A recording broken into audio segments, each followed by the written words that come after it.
The road to 1,000 break and runs, racks 136 and 137.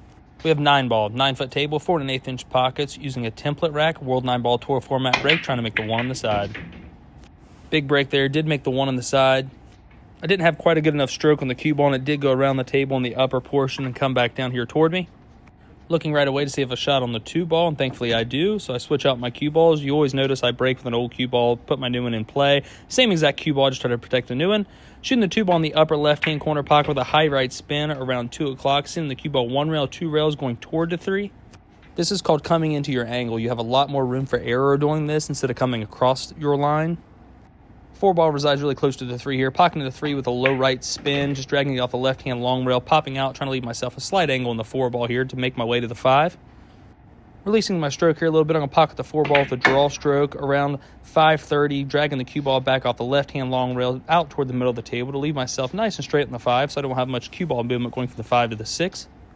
Very important to leave myself in an angle so I can play shape going to the 7. So shooting this 5-ball in the upper left-hand corner pocket, I send the cue ball up the upper in rail, bouncing back up just a little bit to ensure that I leave myself an angle. I hit that with about 1 o'clock spin. Shooting the 6-ball here in the upper right. This is at about 2 o'clock on the cue ball, sending it 1, 2 rails back out toward the middle of the table. Where the 7-ball, I want to leave myself nice and straight in the 7 if possible, so I can draw straight back to pay the 8 in the same exact pocket.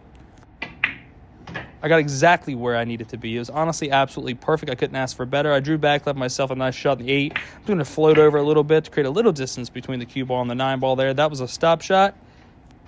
Shooting this 9-ball in the upper right-hand corner pocket.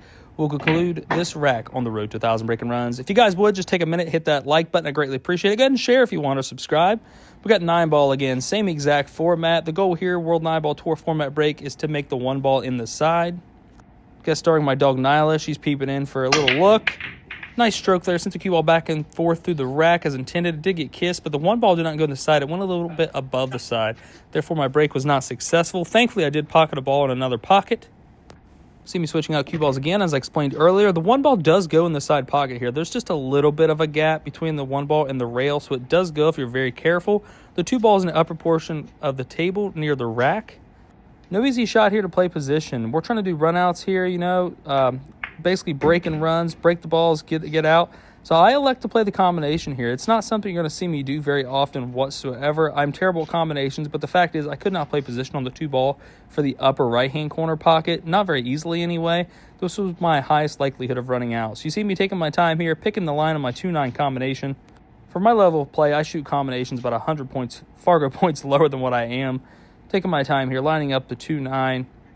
Nice and simple cue ball there. I did pocket this combination. This concludes this rack on the road to 1,000 break and runs. If you guys would, check out my sponsors. I highly appreciate it, and thank you very much for watching.